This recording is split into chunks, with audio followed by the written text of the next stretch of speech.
It is time for Money Power Politics. The analysis by the nonpartisan CBO was crystal clear. Trump's spending mega bill will balloon the U.S. deficit by $3.3 trillion and cut health care for millions. The White House officials are working overtime to convince Americans that it'll do the exact opposite. Watch this. This bill protects Medicaid, as I laid out for you, for those who truly deserve this program, the needy, pregnant women, children, sick Americans who physically cannot work. This bill strengthens Medicaid. It will protect those benefits that hardworking Americans need, and that's why the president wants this bill to pass. If we get 3% growth instead of 1.8% growth out of this bill, then that adds $4 trillion to revenue, which means that this thing is a big deficit reducer. This is a very fiscally responsible bill. For more, I want to bring in Justin Wolfers, a professor of economics and public policy at the University of Michigan, and Brooke Masters, U.S. managing editor for the Financial Times. Justin, the way I look at it, it's that the GOP is using kind of some accounting creative writing, if you will, to mask the $4 trillion cost of this tax bill. What is your take? Because what the press secretary said there and what Kevin Hassett said, that doesn't add up to me. There's actually two forms of creative writing. Can we call it bullshit, Steph, that are going on here? Oh, we can't. Sorry. Well, you can. You can. Okay, so I won't next time. So, look, the first thing is, in order to get through all these parliamentary rules, they have to pretend that this isn't going to increase the deficit. And so what they've done is they've got this new trick where they're going to say past temporary tax cuts, ones that were passed back in history, we're going to pretend that they're retroactively permanent, and so therefore renewing them doesn't cost anything. New temporary tax cuts, we're going to treat them as if they're temporary, and therefore they don't cost very much. There's just massive asymmetry. It's having your cake and eating it and making up a whole new cake and pretending the cake was still there on the counter. It's utter nonsense.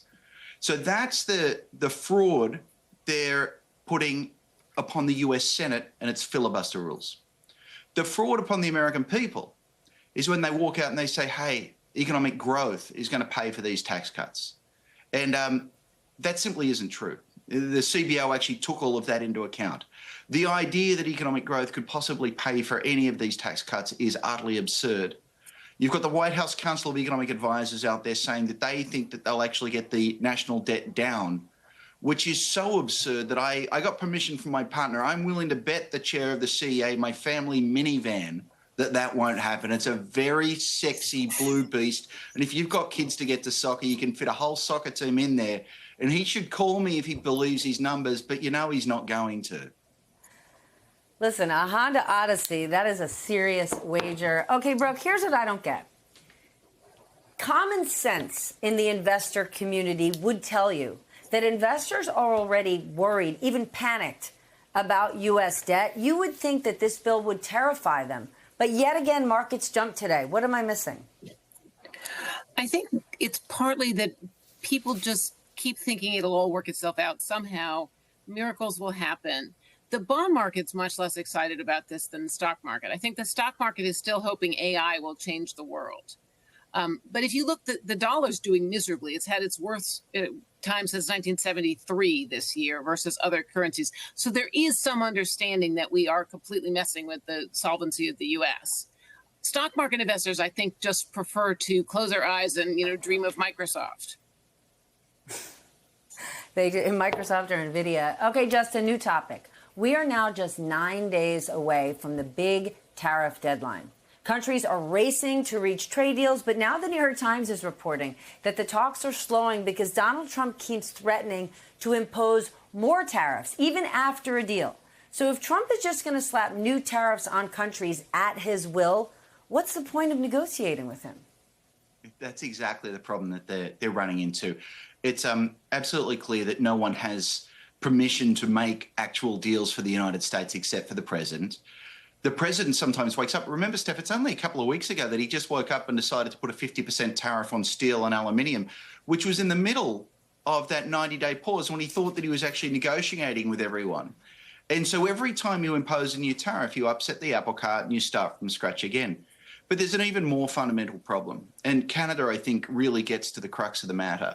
The Canadians had a free trade agreement with the United States. The first President Trump came in, ripped it up, declared it nonsense, and decided that what he wanted was a whole new one. Fair enough. They signed up. They relabeled NAFTA to the USMCA. Then the second President Trump, who wrote that agreement, walks in, tears it up, and says, I'm not going to abide by this anymore. I want a whole new one. And the point is, a trade agreement is meant to be a forward-looking commitment. It's a little bit like a marriage, actually, where you both make commitments so that you can both commit a little more deeply to the relationship. But if the other side is going to renegotiate or be out the door or be looking at someone around the office the very next day, then that really undermines any of that commitment. Steph, this is economics. These are relationships. You're giving us a lesson in economics and marriage counseling all at once. That's actually why we invite you on this show on a regular basis. I want to hit another topic, though, because Donald Trump appears to be rethinking his deportation policies, at least for migrants that are working in industries like hospitality and agriculture. I want you to watch this clip. What we're going to do is we're going to do something for farmers where we can let the farmer sort of be in charge. The farmer knows he's not going to hire a murderer. But, you know, when you go into a farm and he's had somebody working with him for 9 years doing this kind of work, which is hard work to do, and a lot of people aren't going to do it, and you end up destroying a farmer because you took all the people away, it's a problem. So we're working on it right now. We're going to work it so that some kind of a temporary pass where people pay taxes, where the farmer can have a little control. Yeah, that all sounds great. But you know what that sounds like, Brooke? It sounds like a work visa. What we already have, A, and B, it was weeks ago that Donald Trump, after getting pushed by business lobbying groups, said, you know what, maybe we're not going to go for farm workers or people in hospitality. And then 2 days later, when Stephen Miller got his hands on things and realized he had to get his deportation numbers up, we didn't do anything for restaurant workers or farm workers or hospitality workers. So what is actually happening here? I think it's taco. Trump always chickens out when it really gets bad, and it's clear that the strawberries are rotting in the fields and grapes are not getting picked.